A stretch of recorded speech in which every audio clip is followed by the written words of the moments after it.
Assalamualaikum warahmatullahi wabarakatuh.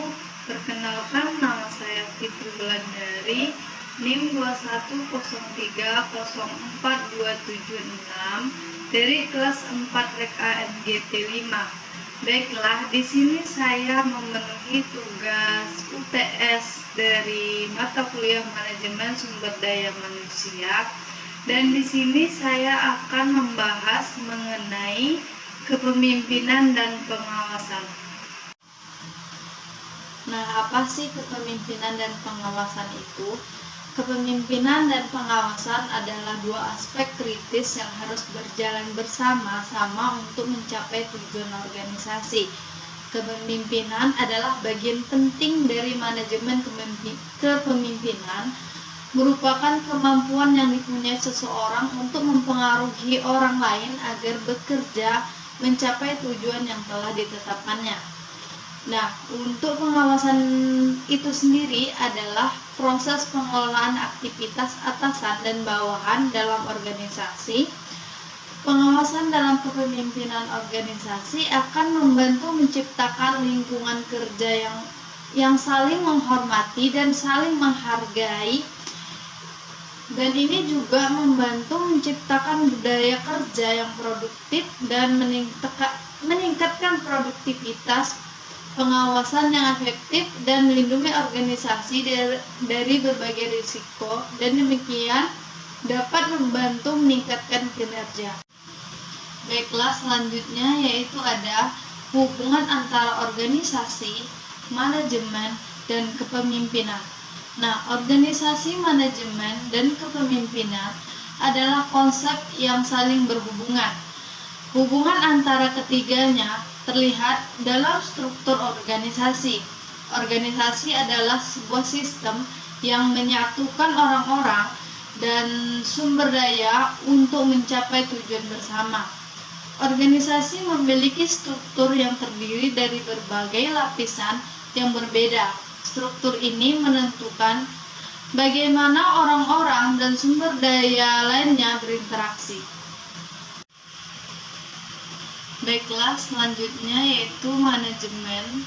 Manajemen adalah proses mengelola orang, sumber daya, dan teknologi untuk mencapai tujuan organisasi. Proses ini meliputi perencanaan, pengorganisasian, pengarahan, pengawasan, dan evaluasi. Manajer mengatur orang dan sumber daya lainnya untuk memastikan bahwa tujuan organisasi tercapai. Nah, selanjutnya yaitu ada kepemimpinan. Kepemimpinan merupakan bagian penting dari manajemen yang mengarahkan orang dan sumber daya dalam organisasi untuk mencapai tujuan tertentu. Selanjutnya saya akan membahas tentang jenis-jenis kepemimpinan. Nah, jenis kepemimpinan yang pertama yaitu ada pemimpin otoriter. Seorang pemimpin yang tergolong sebagai orang yang otoriter memiliki ciri-ciri yang pada umumnya negatif. Yang kedua itu ada pemimpin paternalistik, yaitu pemimpin tipe paternalistik ini merupakan penggabungan antara beberapa ciri negatif dan ciri-ciri positif. Nah, yang ketiga ada pemimpin laissez-faire, yang tipe ini ditandai oleh ciri-ciri yang mungkin dapat dikatakan aneh dan sulit membayangkan situasi organisasional di mana tipe ini dapat digunakan secara efektif. Nah, yang selanjutnya yaitu ada pemimpin demokratis. Tidak sedikit orang yang mendambakan atasan yang tergolong sebagai pemimpin yang demokratis, sehingga sering dianggap sebagai tipe yang paling ideal. Nah, selanjutnya itu ada pemimpin karismatik. Nah, faktor yang membedakan seorang manajer dan pemimpin ialah bahwa seorang manajer adalah seorang kepala yang mempunyai bawahan, sedangkan pemimpin adalah orang yang mempunyai pengikut terlepas dari apakah yang bersangkutan berfungsi sebagai pemimpin formal atau informal.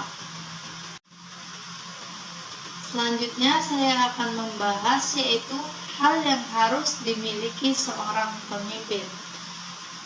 Pada bagian ini akan dibahas secara lebih khusus tentang keterampilan-keterampilan yang sebaiknya dimiliki oleh pemimpin. Robert Katz dalam Petzl Riva 2004 mengidentifikasi 3 keterampilan pemimpin yang mutlak diperlukan, yaitu yang pertama ada teknis, manusiawi, dan konseptual. Nah, keterampilan teknis yaitu meliputi keterampilan mengaplikasikan pengetahuan khusus atau keahlian spesialisasi. Yang kedua yaitu ada keterampilan manusiawi. Dapat dipahami sebagai keterampilan bekerja sama, memahami dan memotivasi orang lain, baik perorangan maupun kelompok. Banyak orang secara teknis cakap tetapi secara antar pribadi tidak kompeten. Nah, yang selanjutnya itu ada keterampilan konseptual. Artinya, para pemimpin harus mempunyai keterampilan mental untuk menganalisis dan mendiagnosis situasi yang rumit. Misalnya, pengambilan keputusan menurut para pemimpin untuk menentukan letak masalah, mengidentifikasi alternatif yang dapat mengkoreksi masalah itu, mengkoreksi dan memilih alternatif yang terbaik. Selanjutnya yaitu ada model kepemimpinan. Nah, konsep model kepemimpinan dapat disepadankan dengan gaya kepemimpinan. Yang saya maksudkan di sini adalah dengan model kepemimpinan adalah perilaku yang digunakan seseorang pemimpin ketika dia sedang berusaha mempengaruhi orang lain dalam suatu organisasi. Sintani et al. 2022.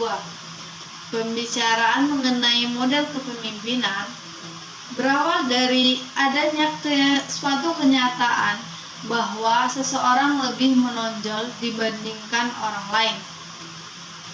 Seseorang lebih efektif dalam memimpin dibandingkan yang lain. Demikian pula terdapat fenomena bahwa seorang pemimpin yang telah sukses memimpin di tempat lain ternyata tidak begitu sukses memimpin di tempat sendiri, dan situasi yang berbeda. Kemudian muncul suatu kesadaran bahwa situasi kepemimpinan adalah interaksi positif antara sang pemimpin dengan bawahan yang dipimpin. Terdapat banyak faktor yang mempengaruhi efektivitas kepemimpinan, termasuk model kepemimpinan yang diterapkan sang pemimpin, juga kesiapan dan kematangan bawahan dalam menjalankan arahan dan instruksi pemimpin. Selanjutnya yaitu ada gaya kepemimpinan. Gaya kepemimpinan adalah suatu cara pemimpin untuk mempengaruhi bawahannya. Virus gaya kepemimpinan adalah sebagai pola tingkah laku yang dirancang untuk mengintegrasikan tujuan orang dengan tujuan individu untuk mencapai suatu tujuan tertentu. Berbagai gaya kepemimpinan yang dikemukakan oleh para peneliti mungkin berlainan. Menurut Nawawi 2011, gaya kepemimpinan adalah perilaku atau cara yang dipilih dan dipergunakan pemimpin dalam mempengaruhi pikiran, perasaan, sikap, dan perilaku para anggota organisasi atau bawahan. Cukup sekian pembahasan saya mengenai materi kepemimpinan dan pengawasan. Jika ada salah kata, saya mohon maaf. Wabillahi taufiq wal hidayah. Wassalamualaikum warahmatullahi wabarakatuh. wabarakatuh.